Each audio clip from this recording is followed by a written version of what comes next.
Hello everyone, my name is Nishan Gupta and I am welcome you in the Paidu Home Classes. So सबसे पहले आज का जो मेरा टॉपिक है ना, वो टॉपिक क्या है कि सॉलिड स्टेट के अंदर जो हमारा 12th क्लास का फर्स्ट चैप्टर है सॉलिड स्टेट, उस सॉलिड स्टेट में कुछ कंपाउंड्स हैं जैसे sodium chloride, zinc sulphide, calcium fluoride, Na2O, ठीक है, सीजियम सल्फाइड और डायमंड है, ठीक है। तो इन कंपाउंड्स के कोऑर्डिनेशन नंबर, इनके टेट्राहेड्रल वर्ड और ऑक्टाहेड्रल वर्ड्स को अपन किस तरह से फाइंड आउट करते हैं, क्योंकि जब चैप्टर हम पढ़ते हैं तो मुझे इसके कोऑर्डिनेशन नंबर, टेट्राहेड्रल वर्ड और ऑक्टाहेड्रल वर्ड निकालने में काफ़ी दिक्कत होती है। तो उन सब चीज़ों को समझने के लिए आज मैंने आपके सामने एक ट्रिक लेके आया हूँ। मैं उस ट्रिक को हम लोग समझते हैं और यकीन मानिए इस ट्रिक से डायरेक्ट क्वेश्चन उठ के आता है आपके कॉम्पिटिटिव एग्जाम्स के अंदर, ठीक है।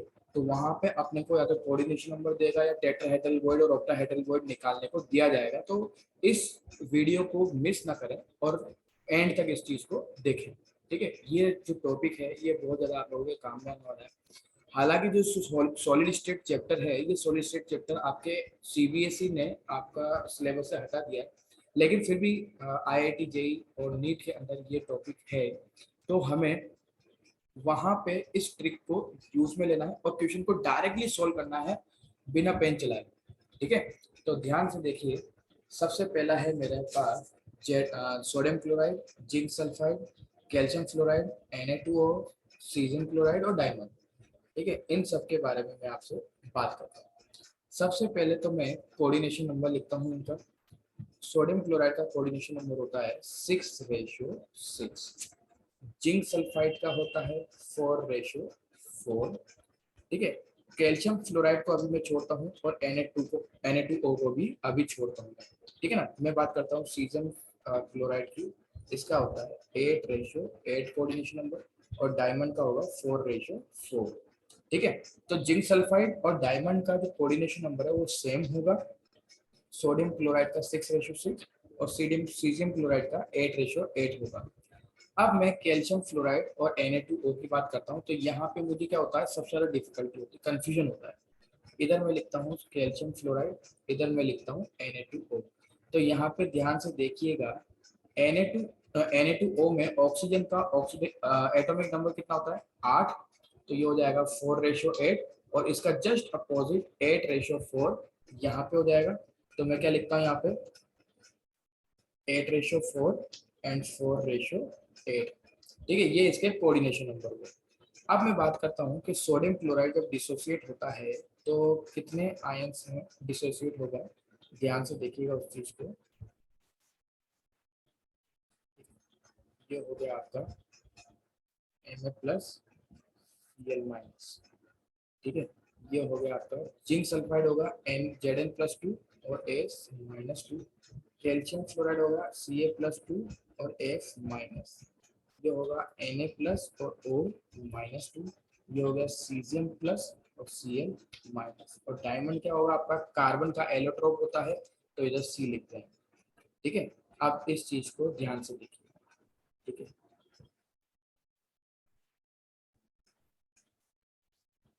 इक्वल टू लगाता हूँ, ओके, ठीक है। अब ध्यान से देखिए, सबसे पहले तो मैं ना नीचे वाला हिस्सा भरता हूँ। इन सभी के अंदर नीचे वाला जितना भी है ना आयन, उसके अंदर मैं भरता हूँ FCC, ठीक है। इधर भर दिया, इधर FCC भर दिया, ठीक है। इधर और लास्ट में इधर FCC भर दिया।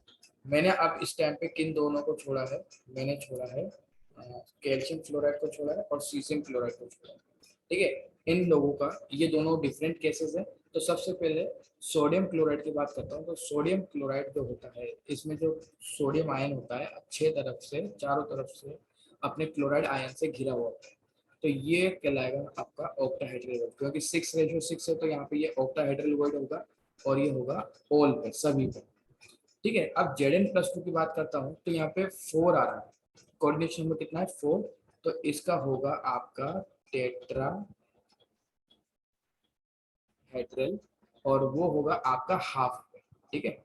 ये होगा आपका हाफ पे। नेक्स्ट है आपका Na2O।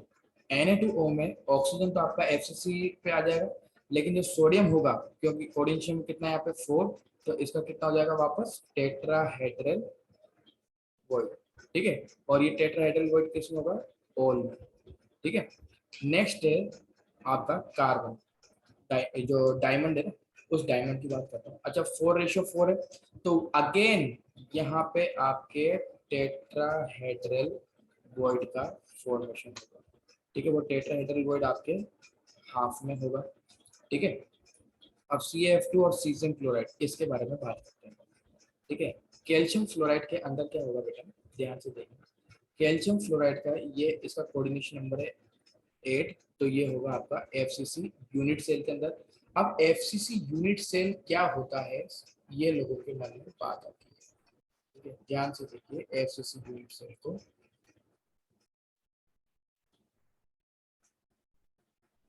ये आपका FCC यूनिट सेल होगा, ये आपका FCC यूनिट सेल है, जिसके अंदर सभी के सभी कंसिडर्ड पार्टिकल आपके कॉर्नर्स पे प्रेजेंट होने के अलावा हर एक फेस के सेंटर पर भी प्रेजेंट होता है। ठीक है, ये आपका FCC लेटिस होता है। अब कैल्शियम फ्लोराइड में जो कैल्शियम आयन होता है वो FCC लेटिस में होता है, और जो फ्लोराइड आयन होता है वो टेट्राहेड्रल वॉइड के अंदर प्रेजेंट होता है, और वो होगा ओल पे। ठीक है, सीजियम क्लोराइड के अंदर जो सीजियम होता है वो BCC लेटिस के अंदर प्रेजेंट होता है, और जो क्लोराइड आयन होता है वो कॉर्नर्स पे प्रेजेंट होता है। कहाँ पे प्रेजेंट होता है, कॉर्नर्स पे प्रेजेंट होता है। अब BCC का स्ट्रक्चर कैसा होता है उस चीज को भी हम समझते हैं। BCC का स्ट्रक्चर क्या होगा, इस तरह से आपका स्ट्रक्चर होगा बेटा, ये आपका स्ट्रक्चर होगा आपका।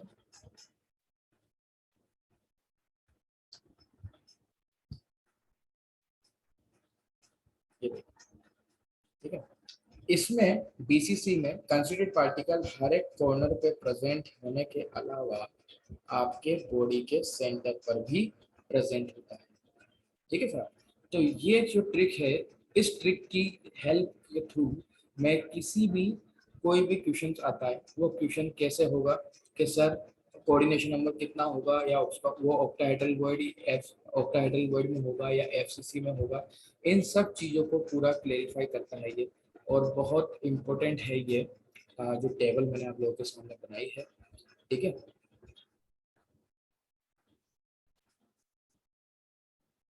तो यहाँ पे ये प्रोसेस कंप्लीट होता है, और इसके बाद चलिए हम कुछ क्वेश्चंस की तरफ आगे बढ़ते हैं जो कि आपके प्रीवियस कॉम्पिटिटिव एग्जाम्स के अंदर पूछे गए हैं। तो सबसे पहले आता है कि the coordination number of cation and anion fluoride and antifluoride are respectively.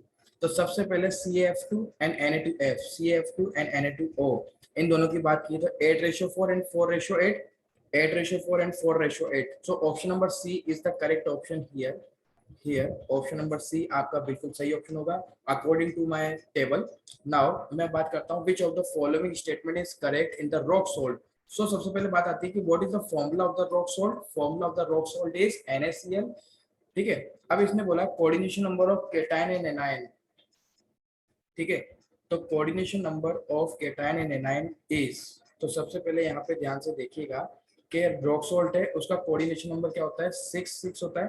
तो यहाँ पे सबसे जो ऑप्शन है, एक भी ऑप्शन आपका मैच नहीं करता है कि भाई coordination number of cation is 4 anion is 6, coordination number of cation is 6 anion is 4, तो ये दोनों ऑप्शन तो आपके कैंसिल आउट हो गए। Coordination number of each cation and anion is 4, तो ये ऑप्शन भी गया। तो ऑप्शन कौन सा है आपका, डी। डी ऑप्शन क्या होना चाहिए था आपका, coordination number of each cation and anion is 6। Okay, so ये आपका कोऑर्डिनेशन नंबर होना चाहिए था। ठीक है, सो ये कुछ क्वेश्चंस हैं जो कॉम्पिटिटिव एग्जाम्स के अंदर आए हुए हैं। आई होप आपको ये वीडियो पसंद आई होगी। अगर आप लोगों को ये वीडियो पसंद आई तो प्लीज लाइक एंड सब्सक्राइब कीजिएगा। Thank you.